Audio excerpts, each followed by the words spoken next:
ওকে, welcome students. আমি আজকে class 10-এর স্টুডেন্টদের জন্য যারা 2021-এ যারা মাধ্যমিক পরীক্ষা দেবে, তো তাদের জন্য এটা আমার একটা প্রয়াস। যেহেতু লকডাউন চলছে, তো তোমরা সবাই বাড়িতেই বন্দি হয়ে আছো, স্কুলও বন্ধ, টিউশনও আশা করি বন্ধ। তো সমস্ত পড়াশোনা জানো তোমরা যে অনলাইনেই চলছে, যেটুকু আমাদের করার অনলাইনে সরকারও চেষ্টা করছে, আমরাও চেষ্টা করছি। তো এটা আমার একটা প্রয়াস। অনলাইনে আমি কিছু চ্যাপ্টার অন্তত পক্ষে যতদিন লকডাউন চলবে কিছু চ্যাপ্টার অন্তত পক্ষে কভার করার চেষ্টা করছি। ওকে, তো তোমাদের আমি লিঙ্কগুলো শেয়ার করে দেব, যাদের সামর্থ্য আছে তারা যদি দেখো আর কি ভিডিওগুলো, আশা করি উপকৃত হবে।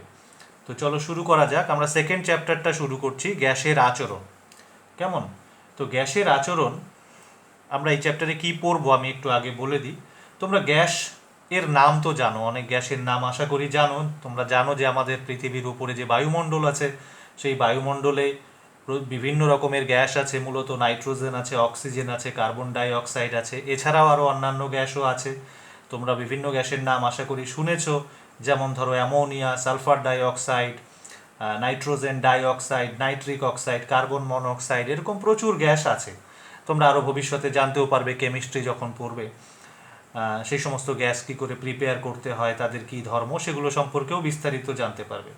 তো আমরা সেইখানে ঢুকবো না, অর্থাৎ পার্টিকুলার কোনো একটা গ্যাসের কী ধর্ম, রাসায়নিক ধর্ম বা ভৌত ধর্ম, সেখানটাতে আমরা যাব না। আমরা যেটা পড়তে যাচ্ছি সেটা হচ্ছে যে সমস্ত গ্যাসেরই কিছু কমন ধর্ম আছে, কিছু সাধারণ ধর্ম আছে। তো এই চ্যাপ্টারটা কিন্তু সেই বিষয়ে, সেই সাধারণ ধর্মগুলো সম্পর্কে আমরা আলোচনা করব।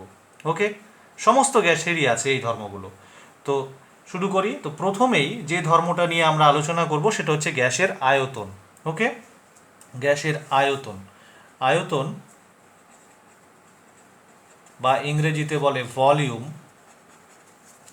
তো গ্যাসের আয়তন কি, আয়তনের বৈশিষ্ট্য কি? গ্যাসের আয়তনের বৈশিষ্ট্য হচ্ছে যে এটা কিন্তু তরল বা কঠিনের আয়তনের মতো নয়। একটা কঠিন পদার্থের একটা নির্দিষ্ট আয়তন থাকে। একটা তরল পদার্থেরও, তুমি যদি কোনো পাত্রে একটা তরল পদার্থ নাও, তারও কিন্তু একটা নির্দিষ্ট আয়তন থাকে।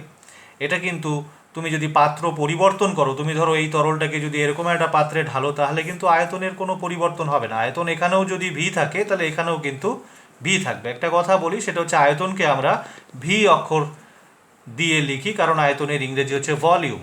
ওকে, তো কঠিন এবং তরলের আয়তনের বৈশিষ্ট্য হচ্ছে যে কঠিন পদার্থের একটা নির্দিষ্ট আয়তন থাকে, তরলেরও একটা নির্দিষ্ট আয়তন থাকে। এটা পাত্রের উপর ডিপেন্ড করে না, বা কোথায় আমি ওকে রাখলাম এই কঠিন পদার্থটাকে, তার উপরে কিন্তু ডিপেন্ড করে না, তরলেরটাও নয়। ওকে, হ্যাঁ, তরলের ক্ষেত্রে বলতে পারো যে তরলের আকারটা চেঞ্জ হয়ে যায়, বাট কঠিনের ক্ষেত্রে যেমন আকারও চেঞ্জ হয় না, আকার বা আকৃতিও চেঞ্জ হয় না, আয়তনও চেঞ্জ হয় না। তরলের ক্ষেত্রে কিন্তু আকার বা আকৃতি যেটা, শেপ যেটা, সেটা কিন্তু চেঞ্জ হয়ে যায়, কিন্তু আয়তন কিন্তু চেঞ্জ হয় না, আয়তন একই থাকে।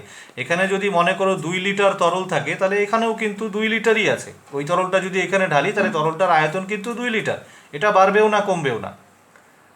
কথা বোঝাতে পারলাম? ওকে, এবার গ্যাসের ক্ষেত্রে কিন্তু ব্যাপারটা আলাদা। গ্যাসের ক্ষেত্রে গ্যাসের কিন্তু কোনো নির্দিষ্ট আয়তনই থাকে না। ওকে, যে পাত্রে নেওয়া যায়, গ্যাসের পরিমাণ যতই কম হোক না কেন, যত মানে যে রকমের, যত বড় পাত্রে নেই বা যত ছোট পাত্রে নেই, ও পাত্রের সম্পূর্ণ জায়গাটা দখল করে নেয়। বোঝা গেল? যেমন ধরো তুমি কিছু পরিমাণ গ্যাসকে, যদি তুমি মনে করো এটা একটা পাত্র, এই পাত্রের মধ্যে একটা নির্দিষ্ট পরিমাণ গ্যাস আছে। এবার সেম পরিমাণ গ্যাসকে তুমি যদি বড় পাত্রে নিয়ে নাও, ধরো এটা একটা, এর তুলনায় কম্পারেটিভলি অনেক বড় আয়তন, এই পাত্রটার আয়তন অনেক বেশি। তো এখানে এই পরিমাণ গ্যাসটাকেই তুমি যদি ঢুকিয়ে দাও, এই গ্যাসটাই ঢুকিয়ে দাও এখানে, তাহলে এরকম হবে না যে ও একটা জায়গার মধ্যে এইভাবে থাকবে বা এইভাবে থাকবে। এইটুকু যে আয়তন এখানে ছিল, ওই আয়তনটাই তরলের মতো ওর কিন্তু বিহেভিয়ারটা নয়। বুঝতে পারছো? ও কী করবে, সমস্ত জায়গাটা দখল করে থাকবে। অর্থাৎ পাত্রের আয়তন যা, গ্যাসেরও কিন্তু আয়তন তাই। এই পাত্রের আয়তন যদি স্মল ভি হয়, তাহলে যখন তুমি এই গ্যাসটাকে এই পাত্রে রেখেছিলে তখন ওর আয়তন স্মল ভি। এই পাত্রের আয়তন যদি ক্যাপিটাল ভি হয়, where capital V is greater than small V, এই পাত্রের আয়তন অনেক বেশি, তাহলে কিন্তু সেম গ্যাস, এখানে যে গ্যাসটা নিয়েছিলে ওই পরিমাণ গ্যাস, ওই গ্যাসটাই যদি এখানে তুমি দিয়ে দাও, ঢুকিয়ে দাও, তাহলে ঠিক পাত্রেরও পুরো আয়তনটাই দখল করে নেবে, এবং তখন গ্যাসের আয়তন আমরা বলবো এটা, অর্থাৎ ক্যাপিটাল ভি, ওই পাত্রের আয়তনটা। ইভেন এটা যদি আরেকটু, তুমি যদি এর থেকে ছোট পাত্রে ঢোকাও এই গ্যাসটাকে, তাহলে তখন কিন্তু ও এই আয়তনটাই নেবে, অর্থাৎ গ্যাসের আয়তন তখন এটাই হবে। আচ্ছা, এবার একটু বলি, একটু আণবিক স্তরে গিয়ে এটা একটু এক্সপ্লেন করা উচিত মনে হয় আমার। সেটা হচ্ছে যে কেন এরকম হয়। কঠিনের ক্ষেত্রে নির্দিষ্ট আয়তন আছে এবং আকৃতি আছে, তরলের ক্ষেত্রে নির্দিষ্ট আয়তন আছে কিন্তু আকৃতি নেই, গ্যাসের ক্ষেত্রে আকৃতিও নেই, আয়তনও নেই, কোনোটাই নির্দিষ্ট নয়। ওকে যে পাত্রে নেওয়া যায় ও সেই পাত্রের আয়তন দখল করে, সেই পাত্রের আকৃতি দখল করে। কথা বোঝা গেল? এই ডিফারেন্সটা কেন? ডিফারেন্সটা হচ্ছে অ্যাকচুয়ালি প্রত্যেকটা পদার্থই, কঠিন, তরল বা গ্যাস, প্রত্যেকটা পদার্থই অণুর দ্বারা তৈরি। এবার এই দুটো অণুর মধ্যে না, পদার্থের দুটো অণুর মধ্যে এক ধরনের আকর্ষণ বল ক্রিয়া করে, এটাকে বলে আন্তরাণবিক আকর্ষণ বল। এই আন্তরাণবিক আকর্ষণ বল কঠিনের ক্ষেত্রে সবচেয়ে বেশি, তরলের ক্ষেত্রে একটু কম, এবং গ্যাসের ক্ষেত্রে নেই বললেই চলে। বোঝা গেল? ফলে কি হয়, কঠিনের অণুগুলো খুব কাছাকাছি থাকে, তরলের অণুগুলো পরস্পর থেকে তুলনামূলকভাবে একটু বেশি দূরত্বে থাকে, আর গ্যাসের অণুগুলোর মধ্যে বললাম যেরকম যে আন্তরাণবিক আকর্ষণ বল নেই বললেই চলে, ফলে এরা একে অপরের থেকে, মানে যদি ওদের স্বাধীনতা দেওয়া হয়, ওরা যত দূরে খুশি থাকতে পারে। স্বাধীনতা দেওয়া হয় মানে কি, তুমি যদি এই পাত্রে রাখো, তাতে ওদের মধ্যে পারস্পরিক দূরত্ব যা থাকবে একটা অণুর সাথে আরেকটা অণুর, তুমি যদি এর থেকে বেশি আয়তনের কোনো পাত্রে ওকে ঢেলে দাও, ঢুকিয়ে দাও, তাহলে অবশ্যই তার পারস্পরিক দূরত্ব দুটো অণুর বেড়ে যাবে, তাই না? তা নাহলে পুরো জায়গাটাও দখল করবে কিভাবে? ওরা যদি এই পাত্রে যে আন্তরাণবিক দূরত্বে অবস্থান করছে, এই পাত্রে দুটো অণুর দূরত্ব যদি এই হয়, এই পাত্রে ঢালার পরেও যদি সেই একই দূরত্বে ওরা থাকে, তাহলে কি ও সম্পূর্ণ জায়গাটা দখল করতে পারবে? পারবে না। অ্যাকচুয়ালি হয় কি, এদের মধ্যে আন্তরাণবিক আকর্ষণ বল এতই কম যে ওকে যদি আমরা বড় পাত্রে নেই, তাহলে পরে ও পাত্রের সমস্তটা দখল করে নেয় এবং অণুগুলো তখন দূরে দূরে চলে যায়, আরও দূরে দূরে চলে যায়। বোঝা গেল কথাটা? তো এটা হচ্ছে গ্যাসের আয়তনের একটা বিশেষ বৈশিষ্ট্য, যেটা কঠিন এবং তরলের নেই। বৈশিষ্ট্যটা আশা করি বোঝাতে পেরেছি। বৈশিষ্ট্যটা কি, যে গ্যাসের আয়তন বলে কিছু হয় না, গ্যাসের আয়তন আসলে হচ্ছে পাত্রের আয়তন। যে পাত্রে ওকে নেওয়া হবে সেই পাত্রের আয়তনই গ্যাসের আয়তন, অবশ্যই পাত্রটা বদ্ধ হতে হবে। যদি খোলা হয় তাহলে আবার সমস্যা, তাহলে আবার তখন এটা ওপেন টু অ্যাটমসফিয়ার হয়ে গেলে পরে তখন ওর কোনো নির্দিষ্ট আয়তনই নেই। বোঝা গেল? তো বদ্ধ পাত্রের ক্ষেত্রে পাত্রের যে আয়তন সেটাই কিন্তু গ্যাসের আয়তন। এই গেল গ্যাসের একটা বৈশিষ্ট্য। এবারে আয়তনের একক, আমরা যে সমস্ত এককগুলো ইউজ করি সেই এককগুলো একটু বলা উচিত। ইউনিটস। ইন সিজিএস আয়তনের একক হচ্ছে centimetre cube, in SI it is metre cube, and এই দুটো একক ছাড়াও আমরা আরেকটা একক বহুল ব্যবহৃত হয়, যেটা সবচেয়ে বেশি ব্যবহৃত হয়, সেটা হচ্ছে লিটার। লিটার বলে একটা একক আছে যেটা অনেক ব্যবহৃত হয়। এছাড়া আরেকটা একক ব্যবহৃত হয়, এটা হচ্ছে মিলি লিটার। ওকে, তো এদের মধ্যে একটু সম্পর্কগুলো জেনে নেওয়া উচিত আমার মনে হয়, কারণ তাহলে গাণিতিক সমস্যা সমাধানের সময় তোমাদের সুবিধা হবে। তো প্রথমত বলি যে 1 মিটার কিউব মানে কি। 1 মিটার কিউব মানে হচ্ছে অ্যাকচুয়ালি 1 মিটার তার হোল কিউব। 1 মিটার মানে আমরা জানি কত সেন্টিমিটার, 100 সেন্টিমিটার। তাহলে 100 সেন্টিমিটার হোল কিউব যদি হয়, তাহলে এটা হয়ে যাচ্ছে 10⁶ সেন্টিমিটার কিউব। এটা হচ্ছে 1 মিটার কিউব। ওকে, আচ্ছা এবার বলি 1 লিটার মানে কি। 1 লিটার মানে হচ্ছে, 1 লিটার আয়তনটা তোমাদের আশা করি অনুমান করতে পারো তোমরা। 1 লিটার কতটুকু? যেমন ধরো একটা জলের বোতল, 1 লিটারের জলের বোতলগুলো হয় না, তো সেটা হচ্ছে 1 লিটার আয়তন। ওইটুকু জায়গা, ওইটুকু যদি গ্যাস ভর্তি থাকে, তাহলে ওই গ্যাসটার আয়তন আমরা বলবো 1 লিটার।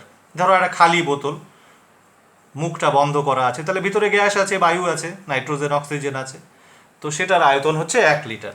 1 লিটার অ্যাকচুয়ালি এককটা হচ্ছে এইটা, 1 ডেসিমিটার এর হোল কিউব। 1 ডেসিমিটার মানে আবার আমরা জানি 10 centimetre, so it is 10 centimetre cube, so এটা কিন্তু 10 কিউব, সেন্টিমিটার কিউব। বোঝা গেল? তার মানে 1000 সেন্টিমিটার কিউব। সেন্টিমিটার কিউবে অনেক সময় সিসিও লেখা থাকে, সেন্টিমিটার কিউব মানে সিসিও লেখা থাকে। ওকে ওকে এছাড়া আরেকটা একক কি বলেছিলাম, মিলিলিটার আছে। তো মিলিলিটার মানে হচ্ছে 1 লিটারের 1000 ভাগের 1 ভাগ। এটাকে এইভাবে লিখতে পারো, 10⁻³ লিটার। পরিষ্কার? অথবা তুমি এইরকমও লিখতে পারো 0.001 লিটার। অথবা তুমি এরকমও লিখতে পারো, দেখো 1 মিলিলিটারকে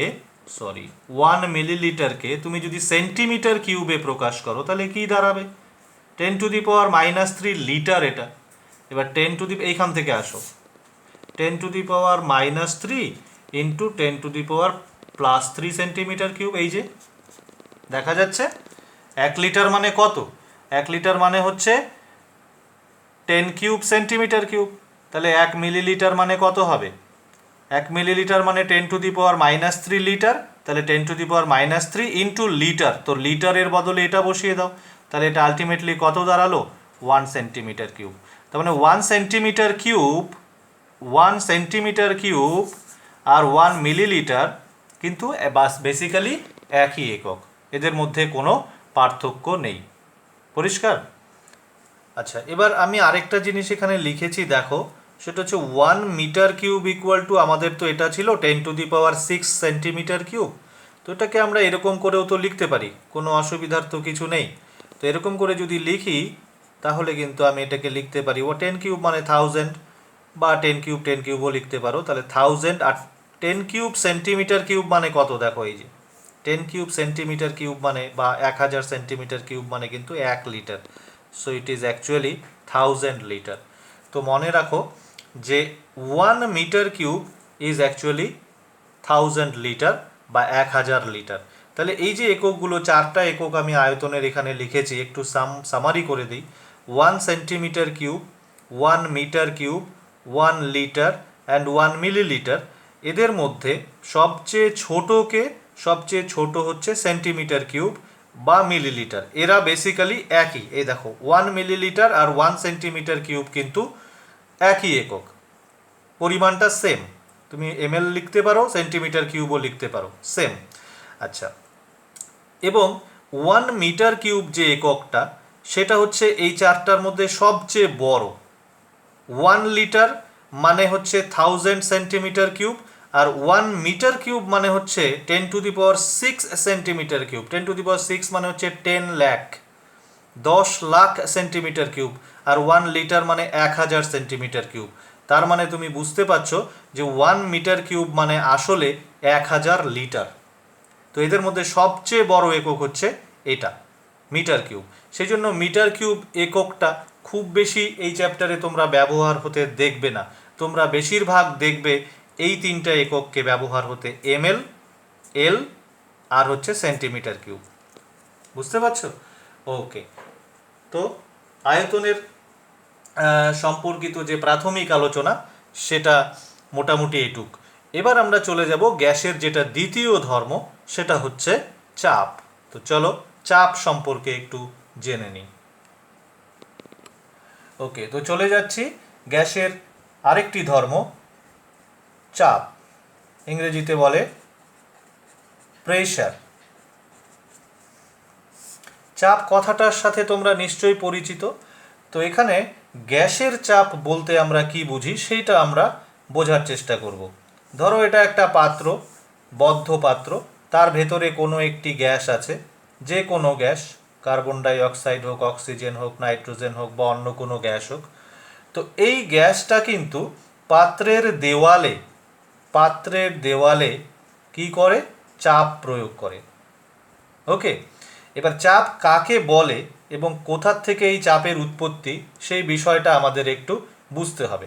তো আমরা কিন্তু এই চাপের যে ফিলিংটা, এটা কিন্তু আমাদের আছে সবারই, তাই না? একটা গ্যাসকে কোনো পাত্রের মধ্যে যদি আমরা রাখি, তাহলে ও পাত্রের দেওয়ালে যে চাপ প্রয়োগ করে তার অনুভূতিটা কিন্তু আমাদের আছে। যেমন ধরো একটা বেলুন, তাকে যদি তুমি ফোলাতে থাকো, তো ফোলাতে থাকলে এক সময় ফেটে যায়।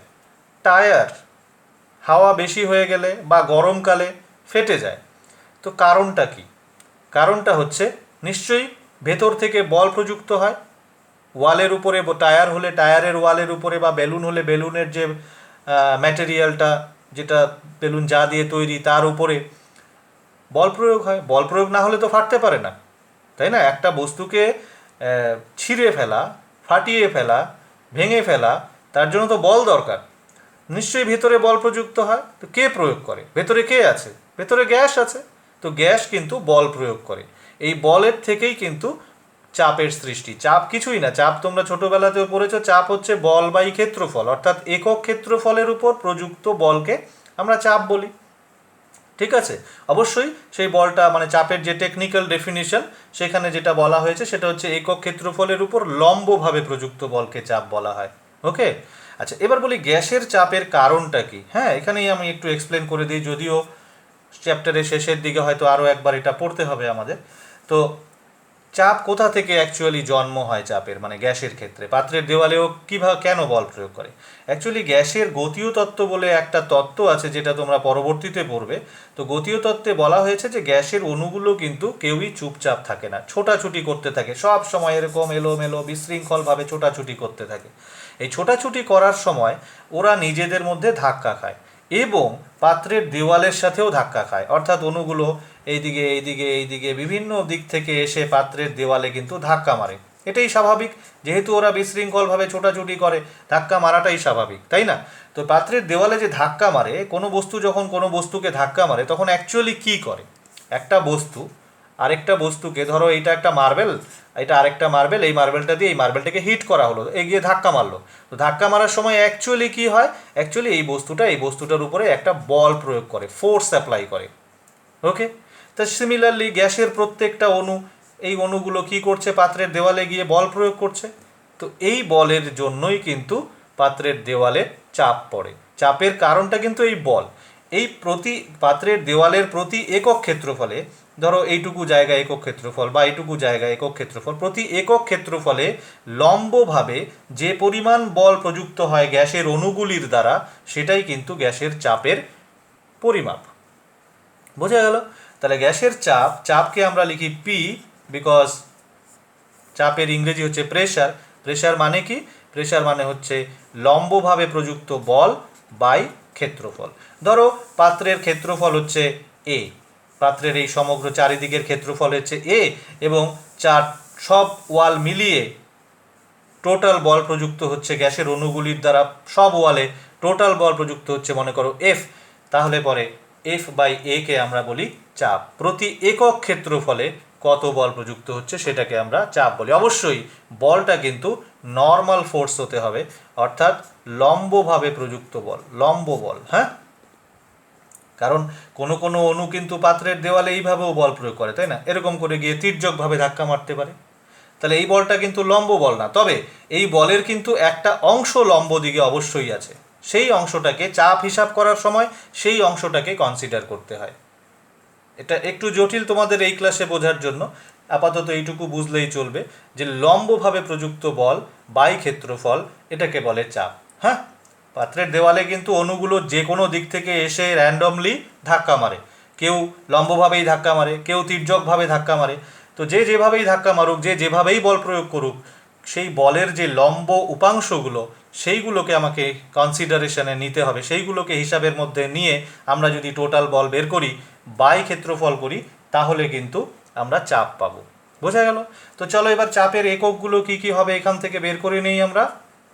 সিজিএস পদ্ধতিতে চাপের একক এখান থেকে বের করা যাবে, বলের একক বাই ক্ষেত্রফলের একক। So it will be dyne per centimetre square. বলের একক সিজিএসে ডাইন আর ক্ষেত্রফলের একক সেন্টিমিটার স্কোয়ার। এসআই পদ্ধতিতে এটাই হবে নিউটন পার মিটার স্কোয়ার। এই নিউটন পার মিটার স্কোয়ারের আরেকটা নাম আছে, এটাকে বলে পাস্কাল। বোঝা গেল? ওকে, এবার একটু বলি যে এই দুটো এককের মধ্যে সম্পর্ক কি। 1 পাস্কাল মানে কি? মানে 1 newton by 1 metre square.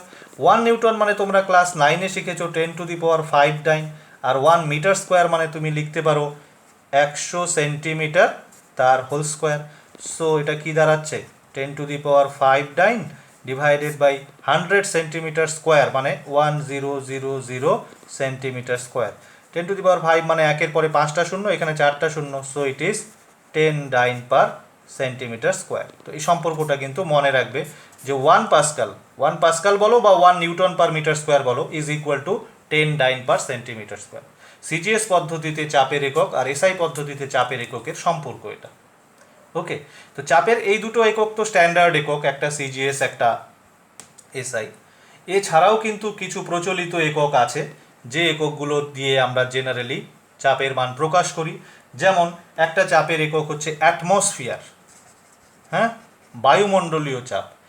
1 atmosphere চাপ হচ্ছে অ্যাকচুয়ালি প্রমাণ বায়ুমণ্ডলীয় চাপকে 1 অ্যাটমসফিয়ার চাপ বলে।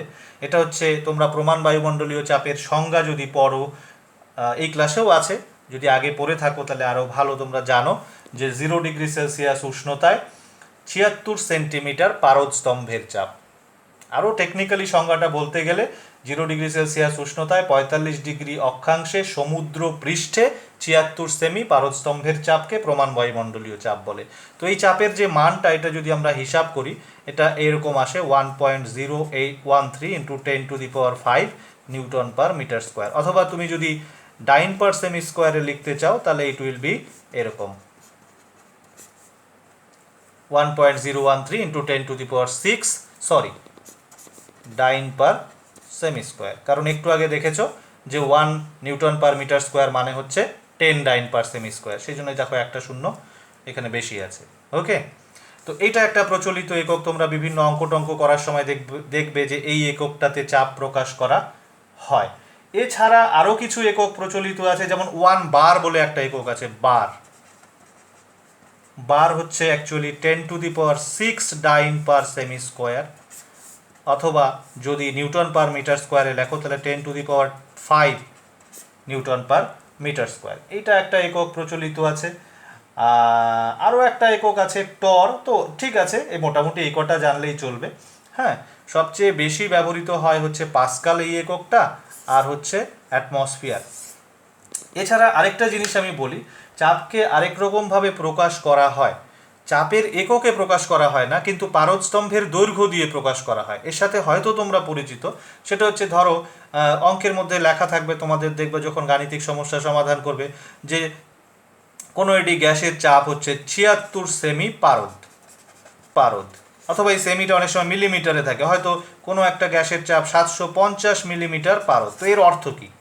অ্যাকচুয়ালি সেন্টিমিটার বা মিলিমিটার এগুলো তো চাপের একক না। অ্যাকচুয়ালি এইভাবে চাপকে প্রকাশ করা হয়। কেন? কারণ হচ্ছে এটার মানেটা এরকম যে 76 সেমি পারদ মানে হচ্ছে 76 সেমি উচ্চ পারদস্তম্ভের যে চাপ। 70 সেমি মানে 70 সেমি উচ্চ পারদস্তম্ভের চাপ। ওকে, এটা মিলিমিটারেও লেখে, সেন্টিমিটারেও লেখে। তো তোমরা জানো যে প্রমাণ বায়ুমণ্ডলীয় চাপ যেটা, সেটা হচ্ছে এটা 76 সেমি পারদ। 0°C উষ্ণতায় সমুদ্র পৃষ্ঠে 45° অক্ষাংশে 76 সেমি পারদস্তম্ভের চাপকে প্রমাণ বায়ুমণ্ডলীয় চাপ বলে, এবং সেই প্রমাণ বায়ুমণ্ডলীয় চাপের মানই কিন্তু এটাই হচ্ছে, এটাকে আমরা বলি নর্মাল প্রেশার। এনটিপি বা এসটিপি বলে দুটো শব্দ তোমাদের জানার কথা। নর্মাল টেম্পারেচার এন্ড প্রেশার আর স্ট্যান্ডার্ড টেম্পারেচার এন্ড প্রেশার।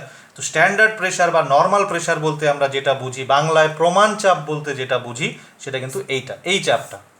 বা তুমি বলতে পারো, যদি এইভাবে বলো, 76 সেমি উচ্চ পারদস্তম্ভের চাপ, যার মান নিউটন পার মিটার স্কোয়ার বা পাস্কাল এককে, এটা পাস্কাল এককে হচ্ছে এটা, আর ডাইন পার সেমি স্কোয়ারে এটা কিন্তু একটু মনে রাখতে হবে এই মান দুটো।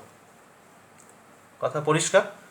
তাহলে চাপ কাকে বলে, চাপ, গ্যাসের চাপের কারণ কি, এবং চাপের বিভিন্ন একক সম্পর্কে আমরা কিন্তু মোটামুটি জানলাম। নেক্সট টপিকে যাওয়ার আগে আরেকটা কথা, সেটাও একটু জানা দরকার, সেটা হচ্ছে গ্যাসের চাপ আমরা কোন যন্ত্র দিয়ে মাপি। গ্যাসের চাপ অ্যাকচুয়ালি মাপা হয় যে যন্ত্র দিয়ে, আবদ্ধ গ্যাসের চাপ বলতে গেলে, সেটা তোমরা জানো যে বায়ুমণ্ডলের চাপ আমরা মাপি ব্যারোমিটার যন্ত্রের সাহায্যে, কিন্তু গ্যাসের চাপ কিন্তু ব্যারোমিটার যন্ত্রের সাহায্যে মাপা যাবে না। গ্যাসকে একটা বদ্ধ পাত্রে রাখতে হয়। তো সেই বদ্ধ পাত্রে চাপ মাপার যন্ত্রের নাম হচ্ছে ম্যানোমিটার। হ্যাঁ, ম্যানোমিটার কিছুই না, একটা ইউ আকৃতির নল। তো সেই ইউ আকৃতির নলে নলের মুখে দুটো মুখ থাকে, তো একটা মুখে বদ্ধ পাত্রটার যে পাত্রে গ্যাস আছে সেই পাত্রটা সংযুক্ত করতে হয়, তারপর আমরা মাপতে পারি। তো আপাতত আমি ওইটার ডিটেলসে আর ঢুকলাম না, কারণ খুব একটা যে তোমাদের প্রয়োজন পড়বে বলে আমার মনে হয় না। তো যাই হোক, যন্ত্রটার নাম জেনে রাখো। যন্ত্রটা তোমাদের বইতে ছবি টবি দেওয়া আছে, পদ্ধতি কিভাবে মাপা হয় একটু পড়ে দেখবে, যদি বুঝতে না পারো আমাকে জানালে আমি বুঝিয়ে দিতে পারবো। তো আমি যেটা বলতে চাচ্ছি সেটা হচ্ছে যন্ত্রটার নামটা একটু জানবে। যন্ত্রটার নাম হচ্ছে ম্যানোমিটার। ওকে, তো সেটা দিয়ে বদ্ধ পাত্রে গ্যাসের চাপ মাপা হয়। ওকে, এবার আমরা চলে যাব গ্যাসের যেটা নেক্সট যেটা প্রপার্টি, যেটা পরবর্তী ধর্ম, সেটা হচ্ছে তাপমাত্রা। খুব ইম্পর্টেন্ট, ইংরেজি হচ্ছে টেম্পারেচার। কেমন? আচ্ছা, যেহেতু এর ইংরেজি টেম্পারেচার, সেই জন্য এই তাপমাত্রাকে প্রকাশ করা হয় ক্যাপিটাল টি অক্ষর দিয়ে। স্মল টি দিয়েও করা হয়, হ্যাঁ, ক্যাপিটাল টি দিয়েও করা হয়, স্মল টি দিয়েও করা হয়। পার্থক্য কি সেটাও একটু পরে শিখতে জানতে পারবে। আচ্ছা, এবার এই তাপমাত্রা কি? তাপমাত্রা হচ্ছে ধরো একটা পাত্রের মধ্যে, ধরো এই পাত্রের মধ্যে গ্যাস আছে, গ্যাসটা রুমে আছে, তাহলে এর তাপমাত্রা রুম টেম্পারেচার ধরো 27 ডিগ্রি সেলসিয়াস। তাহলে ওই রুমের টেম্পারেচার যদি 27 হয়, তাহলে এই গ্যাসটারও তাপমাত্রা 27 ডিগ্রি সেলসিয়াস। এবার তাপমাত্রা যদি বাড়ানো হয় তাহলে পরে এরও তাপমাত্রা বাড়বে। রুমের টেম্পারেচার যদি বাড়ে তাহলে এরও তাপমাত্রা বাড়বে।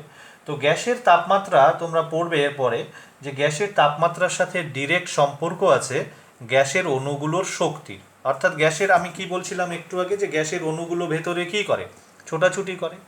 গ্যাসের আণবিক তত্ত্ব যেটা গতীয় তত্ত্ব, যেটা তোমরা এই চ্যাপ্টারের শেষের দিকে অল্প একটু পড়বে, তো সেখানে যেটা বলা আছে আমি এইখানে একটু মেনশন করতে চাই, সেটা হচ্ছে যে গ্যাসের তাপমাত্রা যে বৈশিষ্ট্যটি, এই বৈশিষ্ট্যটি কিন্তু গ্যাসের অ্যাকচুয়ালি ভেতরে যে অণু থাকে সেই অণুগুলোর গতিশক্তির ফলাফল এটা।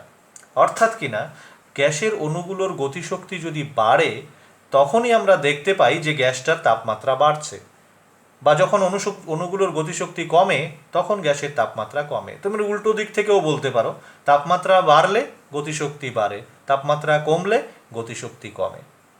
ওকে, আপাতত এইটুকুই বললাম, এরপরে আরও ডিসকাশন হবে তাপমাত্রা নিয়ে।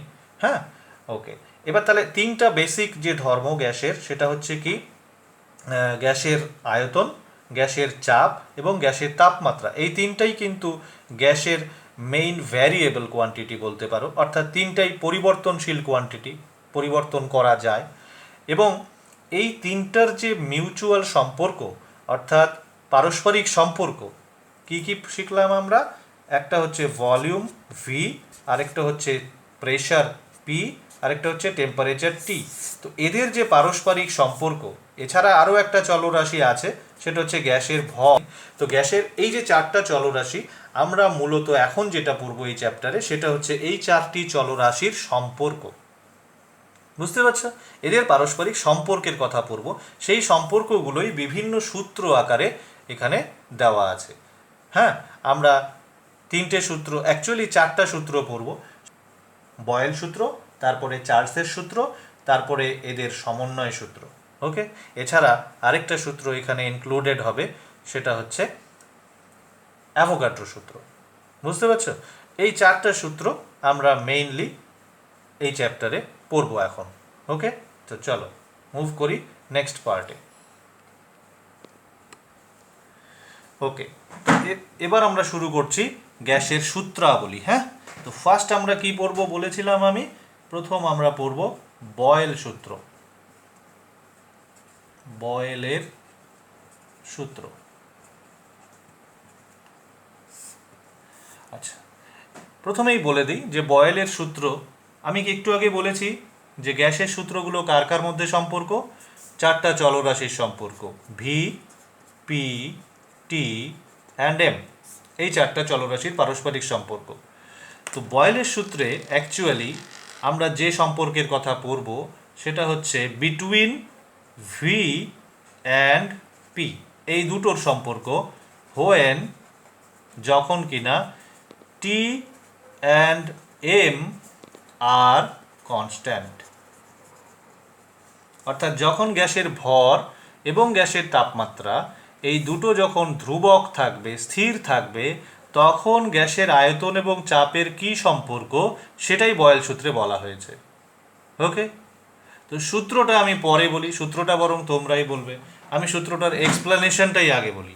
ওকে, সাপোজ তোমার কাছে একটা পাত্রে কিছু পরিমাণ গ্যাস আছে এবং এই গ্যাসটা একটা ঢাকনা দিয়ে ঢাকা আছে। এটা একটা পিস্টন মনে করো, মুভেবল, উপর নিচে যেতে পারে। ধরো এটা একটা ঘর্ষণবিহীন পিস্টন। ওকে, তো এর উপরে ছোট ছোট, একদম ছোট ছোট কিছু ওয়েট চাপানো আছে। এগুলো কতগুলো পাথর মনে করো, ছোট্ট ছোট্ট একদম। ওকে, এবার এই গ্যাসটার একটা নির্দিষ্ট পরিমাণ ভর আছে, ধরো এম, একটা নির্দিষ্ট আয়তন আছে এই মুহূর্তে, ধরো ভি, একটা নির্দিষ্ট চাপ আছে এবং এটা একটা নির্দিষ্ট উষ্ণতায়ও আছে। ওকে, এবার আমরা যদি এম এবং টি পরিবর্তন না করি, অর্থাৎ গ্যাসটা আমরা গরমও হতে দেব না, ঠান্ডাও হতে দেব না, তাপমাত্রা এখন যা আছে তাই থাকবে। যদি 27 ডিগ্রি সেলসিয়াস থাকে তাহলে 27 ডিগ্রি সেলসিয়াসই রাখবো, আর গ্যাস যেটুকু আছে ওটুকুই থাকবে। বাইরে থেকে আমি এখানে গ্যাস নতুন করে আর ঢোকাবো না, বা এখান থেকে গ্যাস যাতে বাইরে বের না হয় সেটাও দেখব। ওকে, এবার আমি কি করব, আস্তে আস্তে এখান থেকে একটা করে ওয়েট যদি উঠিয়ে নেই, এই মুহূর্তে ও কিন্তু সাম্যাবস্থায় আছে। সাম্যাবস্থায় আছে মানে কি, পিস্টনটা, এই যে ঢাকনাটা, এই ঢাকনাটা না উপরে যাচ্ছে না নিচে আসছে, সাম্যাবস্থায় আছে। এবার যদি একটা একটা করে আমি এইটা উঠিয়ে নেই, অর্থাৎ ওজনগুলো, তাহলে কি দেখতে পাবে, তোমাদের কি মনে হয়? আশা করি তোমরা বুঝতে পারছো যে কি হবে। আস্তে আস্তে কি হবে, পিস্টনটা কিন্তু ওপরের দিকে উঠবে, ঠিক কি না? আমি কিছু ওয়েট উঠিয়ে নিয়েছি, কেন? আমি কি করলাম এখানে, কি পরিবর্তন করলাম? অ্যাকচুয়ালি আমি যেটা করলাম সেটা হচ্ছে চাপ কমিয়ে দিলাম, তাই না? এইখানে ও সাম্যাবস্থায় ছিল কেন? কারণ ওর উপরে যে ওয়েট চাপানো আছে তার জন্য এর উপরে যে চাপ পড়ছে, আর গ্যাস ভেতর থেকে ওপর দিকে যে চাপ প্রয়োগ করছে, এই দুটো সমান ছিল। একটু বুঝবে বিষয়টা, কেন এই পিস্টনটা এই জায়গায় স্থির ছিল। কারণটা হচ্ছে যে এই ওয়েটগুলো দ্বারা যে পরিমাণ চাপ গ্যাসের উপর প্রযুক্ত হচ্ছিল, আর গ্যাস নিচে থেকে এই পিস্টনটার উপরে যে চাপ প্রয়োগ করছিল, সেই দুটো সমান ছিল। সেই জন্য পিস্টনটা না উপরে যাচ্ছিল না নিচে আসছিল। ক্লিয়ার? এবার আমি কি করলাম, তার মানে কি, আমি এইখানে যে ওয়েটগুলো চাপিয়ে রেখেছি সেটাই অ্যাকচুয়ালি গ্যাসের চাপ ধরতে পারি আমরা, মোরলেস। এখানে আরেকটা প্রেশারও আছে, সেটা বায়ুমণ্ডলীয় চাপ আছে। ওকে, তো আমরা আইডিয়াল কেসে ধরলাম, মানে মনে করো এখানে বায়ুমণ্ডলীয় চাপ নেই, শুধু এইটার কথাই ভাবো। তো এবার এই প্রেশারগুলো, এই যে ওয়েটগুলো চাপানো আছে, তার মানে এদের দ্বারা পিস্টনের উপর প্রযুক্ত চাপ আর গ্যাস দ্বারা পিস্টনের উপর ঊর্ধ্বমুখী চাপ সমান ছিল। সেই জন্য ইকুইলিব্রিয়ামে ছিল, সাম্যাবস্থায় ছিল, না উপরে যাচ্ছিল না নিচে আসছিল। এবার কি করব, আমি ওয়েট উঠিয়ে নিলাম, তার মানে কি চাপ কমে গেল। ওকে, তো চাপ যদি কমে যায় তখন কি হয়, তখন পিস্টনটা ওপর দিকে ওঠে। তার মানে কি হলো, এবার দেখো গ্যাসের কোন জিনিসটা চেঞ্জ হলো, ভি। এই ভিটা কিন্তু আর ভি নেই। বোঝা গেল? এইভাবে যত আমি ওয়েট উঠাতে থাকবো, পিস্টনটা উপরে উঠতে থাকবে এবং আয়তনটা কি হতে থাকবে, আয়তনটা কিন্তু বাড়তে থাকবে। বোঝা গেল? ঠিক উল্টো ঘটনা ঘটবে তুমি যদি আরও এক্সট্রা ওয়েট চাপাও কিছু, ধরো আরও কিছু ওয়েট চাপিয়ে দিলা, এখানে 1 2 3 4 5 6টা দেখা যাচ্ছে ছবিতে, ধরো আরও কয়েকটা চাপিয়ে দিলে, তুমি দেখবে কি দেখবে, যে পিস্টনটা কিন্তু আগের তুলনায় আরও নিচে নেমে গেছে। কথা বুঝতে পারছো? তার মানে কি হলো, এখানে আয়তন কমে গেল। আচ্ছা, এই পুরো এক্সপেরিমেন্টটাতে আমরা কোন জিনিস দুটোকে চেঞ্জ করিনি? এক হচ্ছে এম, আরেক হচ্ছে টি, গ্যাসের ভর এবং গ্যাসের উষ্ণতা। তাহলে গ্যাসের ভর এবং উষ্ণতা যদি স্থির থাকে তাহলে আমরা কি দেখতে পাচ্ছি, যে গ্যাসের চাপ যদি কমে তাহলে আয়তন বাড়ে, আর চাপ যদি বাড়াই, যেমন এই ক্ষেত্রে চাপ বাড়ানো হয়েছে, তাহলে আয়তন কি হয়, কমে যায়। পরিষ্কার? এটাই সূত্র আকারে বয়েল ফার্স্ট আমাদের বলেছেন। কি সূত্রটা? সূত্রটা হচ্ছে, যদি উষ্ণতা স্থির থাকে তবে নির্দিষ্ট ভরের গ্যাসের চাপ এবং আয়তন পরস্পরের ব্যস্তানুপাতী। বোঝা গেল? অর্থাৎ গাণিতিকভাবে তুমি যদি লেখো তাহলে এর সূত্রটা এরকম, V varies as 1/p when m and T are constant. বোঝা গেল? এবার তাহলে আমরা আর একটা লাইন যদি এগিয়ে যাই তাহলে আমি এখান থেকে কি লিখতে পারি? আমি লিখতে পারি V into P or P into V is a constant, একটি ধ্রুবক, অর্থাৎ এই গুণফলটা সবসময় একই থাকবে। এটা হচ্ছে বয়েল সূত্রের গাণিতিক রূপ। বয়েল সূত্রের গাণিতিক রূপ। কেমন? এবার এটা একটু ইলাবোরেটলি বোঝা দরকার, যেটা অ্যাকচুয়ালি কি বোঝায়। হ্যাঁ, তো চলো আমি এই এক্সাম্পলটা নিয়েই বলি। ধরো এই ভি আর পি এর প্রাথমিক মান ছিল, ধরো ভি ছিল মনে করো 12 লিটার, আর পি ছিল মনে করো 6 অ্যাটমসফিয়ার। ওকে, আমরা ভি এবং পি এর প্রাথমিক মান দুটো লিখে নিলাম। ভি কত ছিল? 12 লিটার, মানে আয়তন ছিল 12 লিটার এই গ্যাসটার, আর চাপ ছিল 6 অ্যাটমসফিয়ার। এবার আমি এইখান থেকে যখন এইখানে আসলাম, আমি কি করেছি? চাপ কমিয়ে দিয়েছি। ওকে, তো চাপ ধরো আমি এই ক্ষেত্রে করে দিয়েছি, চাপের মানটা হচ্ছে সেকেন্ড কেসে ধরো 4 অ্যাটমসফিয়ার করে দিয়েছি। তুমি দেখবে যে এই ক্ষেত্রে যে আয়তনটা হবে সেই আয়তনটা হচ্ছে 18 লিটার। আয়তন তো বেড়েছে এই ক্ষেত্রে, আগে 12 লিটার ছিল অবভিয়াসলি, এখন বেশি হবে। তো কত হবে আমরা যদি গণনা হিসাব করি বা পরিমাপ করি, তুমি দেখবে এটা এক্স্যাক্টলি 18 লিটার হবে। আচ্ছা, থার্ড কেসে যেখানে কিনা আমরা চাপকে বাড়িয়ে দিয়েছি, ধরো এই চাপের মানটা এখানে যে চাপটা হয়েছে ধরো এটা 9 অ্যাটমসফিয়ার, এইখানে দেখবে এইখানে আয়তন হচ্ছে 8 লিটার। চাপ বাড়ালে আয়তন কমে, যে 12 লিটার ছিল 12 লিটার থেকে 8 লিটার। বুঝতে পারছো? তো এইরকম আমি কি, এবার তোমরা হয়তো চিন্তা করছো যে আমি এই মানগুলো লিখলাম কীভাবে। অ্যাকচুয়ালি এই সম্পর্কটা তাই বলে। দেখো, এই সম্পর্কটার মানে হচ্ছে যে তুমি চাপ আর আয়তন যেভাবে খুশি পরিবর্তন করো না কেন, যদি উষ্ণতা এবং ভর স্থির থাকে, তাহলে এদের গুণফল সব সময় একই হবে, তাই না? তো দেখো, আগে ছিল কত? 12 আর 6, গুণফল কত? 72। এবার আমি প্রেশার কত করে দিয়েছি? 4। গুণফলটা 72ই থাকতে হবে, তাহলে আয়তনকে কত হতে হবে? 18। 4 18 72। এখানে আয়তন চাপ করে দিয়েছিলাম 9 অ্যাটমসফিয়ার, কিন্তু গুণফল 72ই হতে হবে, তাহলে আয়তন কত হতে হবে? 8 লিটার। কথা বোঝাতে পারলাম আমি? তার মানে যদি উষ্ণতা এবং ভর স্থির থাকে, তুমি কি লিখতে পারো? তুমি লিখতে পারো যে P1 V1 is equal two P2 V2 is equal two P3 V3 is equal two, যত দূর খুশি তুমি লেখো, কোনো অসুবিধা নেই। অর্থাৎ গ্যাসের চাপ এবং আয়তনের তুমি যত সেট মানই পাও না কেন, এটা একটা সেট, এটা একটা সেট, এটা একটা সেট, মানে এটা কোনো সময় চাপ আয়তনের মান, অন্য কোনো সময় এইটা, অন্য কোনো সময় এটা, কিন্তু সব ক্ষেত্রেই কি? সব ক্ষেত্রেই এম এবং টি যদি একই হয়, তাহলে এদের মধ্যে সম্পর্ক এরকম হবে। এই দুটো গুণ করলেও যা হবে, এই দুটো গুণ করলেও তাই, এই দুটো গুণ করলেও তাই। বোঝা যাচ্ছে? তো এই যে অংশটা, এই যে সূত্রটা, এটাই হচ্ছে আমাদের কিন্তু অঙ্ক করার সূত্র। অর্থাৎ এটা দিয়ে কিন্তু আমরা গাণিতিক সমস্যা সমাধান করতে পারবো। এক্ষেত্রে P1 V1 হচ্ছে গ্যাসের প্রাথমিক চাপ এবং প্রাথমিক আয়তন, আর P2 V2 হচ্ছে অন্তিম চাপ এবং অন্তিম আয়তন। 2 সেট মান আছে এখানে চাপ আয়তনের, এটা একটা সেট, এটা একটা সেট।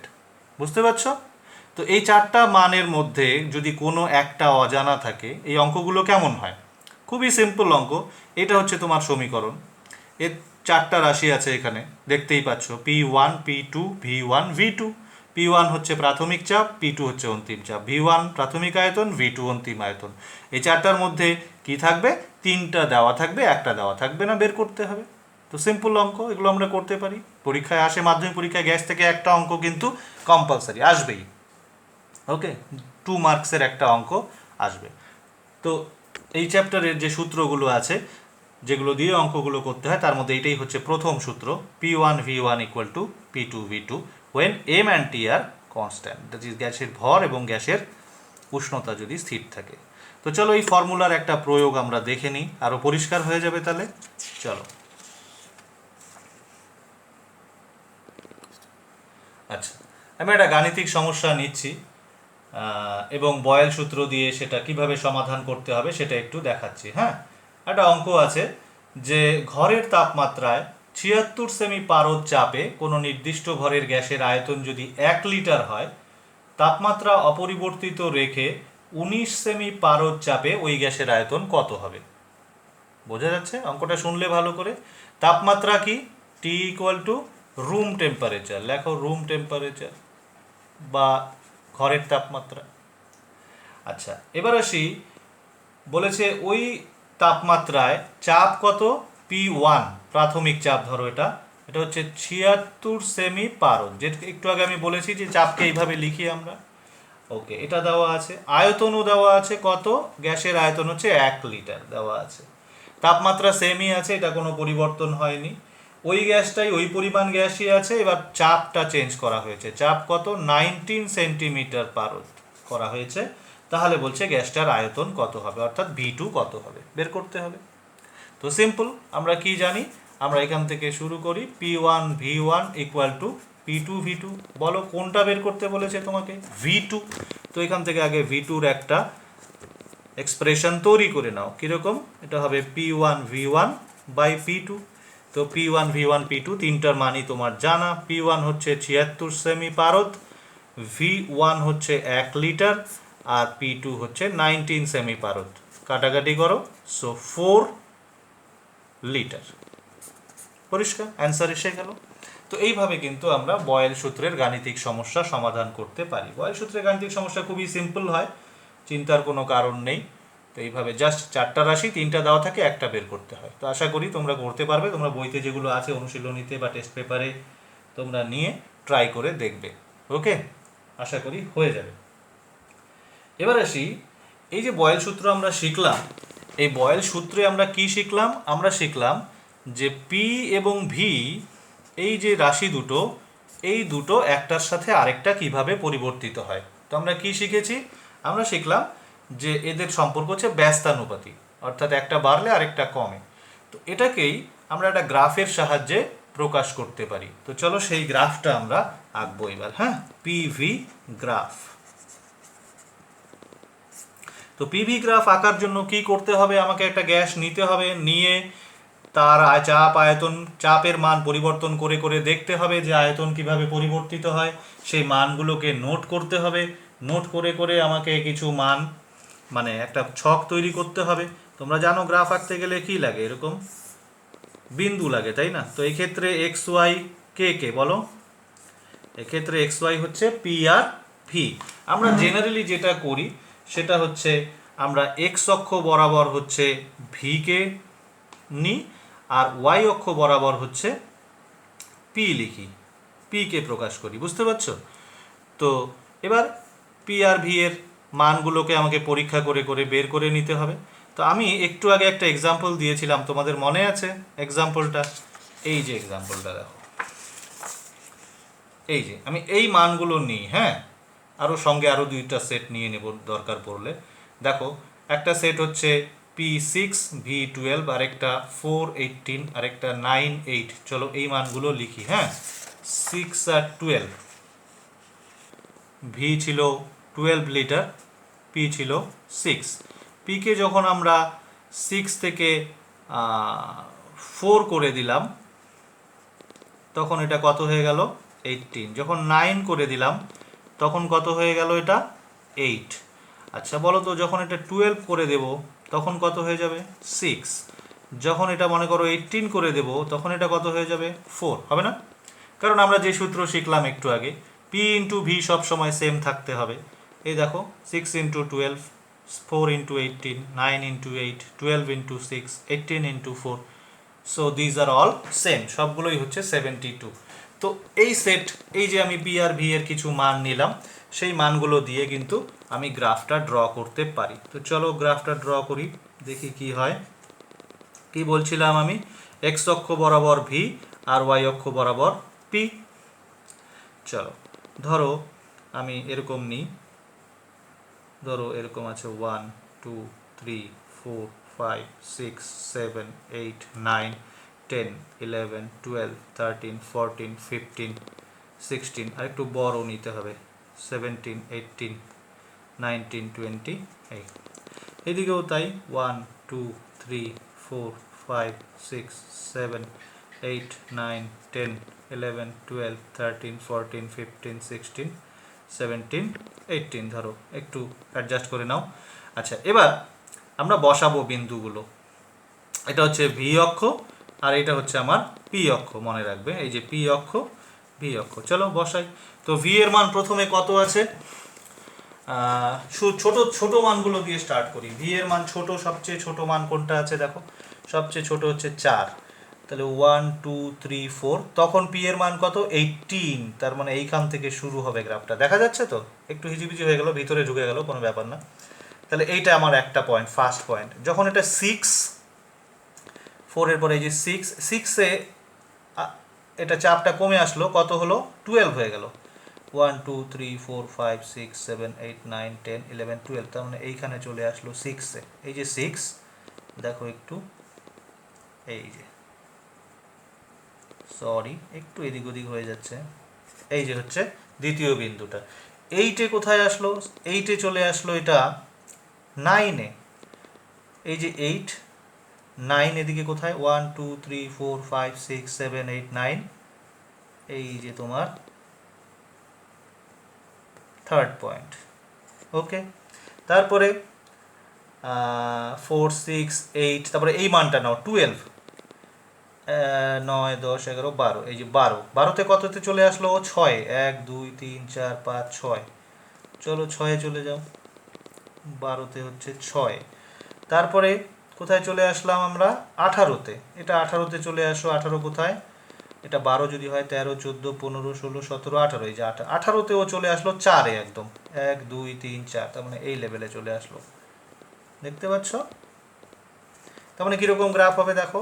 এই বিন্দুগুলোকে যদি আমরা যুক্ত করি তাহলে আমরা গ্রাফের প্রকৃতিটা বুঝতে পারবো। এই যে বোঝা যাচ্ছে তো, এই গ্রাফটাকে বলা হয় সমপরাবৃত্ত।